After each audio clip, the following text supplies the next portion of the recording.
Shalom saudaraku, untuk hari baru yang Tuhan berikan bagi kita, mari kita kembali lagi akan membaca Alkitab dan merenungkan firman Tuhan. Bacaan Alkitab kita terambil dari kitab Ibrani pasalnya yang ke-13 ayat yang pertama hingga ayat 16 yang menyatakan, peliharalah kasih persaudaraan, jangan kamu lupa memberi tumpangan kepada orang, sebab dengan berbuat demikian beberapa orang dengan tidak diketahuinya telah menjamu malaikat-malaikat.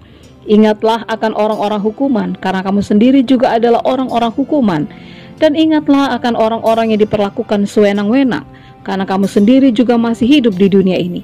Hendaklah kamu semua penuh hormat terhadap perkawinan, dan janganlah kamu mencemarkan tempat tidur, sebab orang-orang sundal dan pesina akan dihakimi Allah. Janganlah kamu menjadi hamba uang, dan cukupkanlah dirimu dengan apa yang ada padamu, karena Allah telah berfirman, Aku sekali-kali tidak akan membiarkan engkau, dan aku sekali-kali tidak akan meninggalkan engkau. Sebab itu dengan yakin kita dapat berkata, Tuhan adalah penolongku, aku tidak akan takut. Apakah yang dapat dilakukan manusia terhadap aku? Ingatlah akan pemimpin-pemimpin kamu yang telah menyampaikan firman Allah kepadamu. Perhatikanlah akhir hidup mereka dan contohlah iman mereka. Yesus Kristus tetap sama, baik kemarin maupun hari ini dan sampai selama-lamanya. Janganlah kamu disesatkan oleh berbagai-bagai ajaran asing, sebab yang baik ialah bahwa hati kamu diperkuat dengan kasih karunia dan bukan dengan pelbagai makanan yang tidak memberi faedah kepada mereka yang menuruti aturan-aturan makanan macam itu. Kita mempunyai suatu mezbah dan orang-orang yang melayani kemah tidak boleh makan dari apa yang di dalamnya.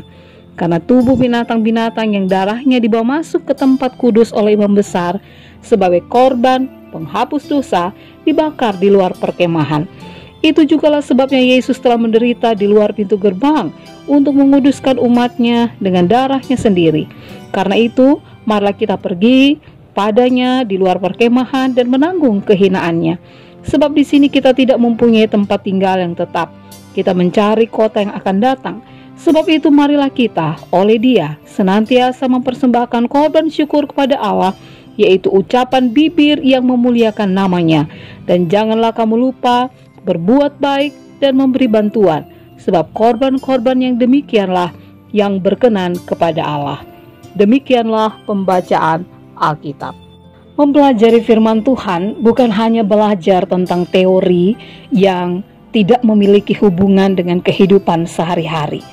Namun justru ketika seseorang belajar tentang firman Tuhan, maka ia akan melihat bahwa ada hubungan antara iman dan perbuatan. Sebagai contoh dalam Ibrani pasal 13 ini, di mana sebelumnya penulis mengajarkan berbagai hal tentang Kristus dan pengorbanannya, serta tentang pengharapan dan iman, maka dalam pasal 13 ini penulis menutup dengan berbagai nasihat atau petunjuk praktis untuk diterapkan dalam kehidupan setiap hari. Di antaranya adalah yang pertama, mereka memelihara kasih persaudaraan. Mereka memperlakukan orang lain dengan baik. Dengan contoh misalnya mereka memberi tumpangan dan tidak bersikap sewenang-wenang terhadap orang lain. Yang kedua, bagaimana mereka menjaga kehidupan perkawinan itu dengan kekudusan. Mereka menghargai dan menghormati perkawinan itu. Yang ketiga, bagaimana setiap orang tidak diperbudak atau diperhamba oleh uang. Setiap orang harus tahu bagaimana mencukupkan diri dan meyakini bahwa Allah tidak pernah membiarkan atau meninggalkan mereka. Hal yang keempat, bagaimana mereka juga menjadi pribadi memperhatikan para pemimpin-pemimpin dalam kehidupan iman mereka, agar itu bisa menjadi contoh dan teladan dalam kehidupan beriman. Hal yang kelima adalah bagaimana mereka tetap harus memperhatikan bagaimana ajaran yang Yesus sudah ajarkan.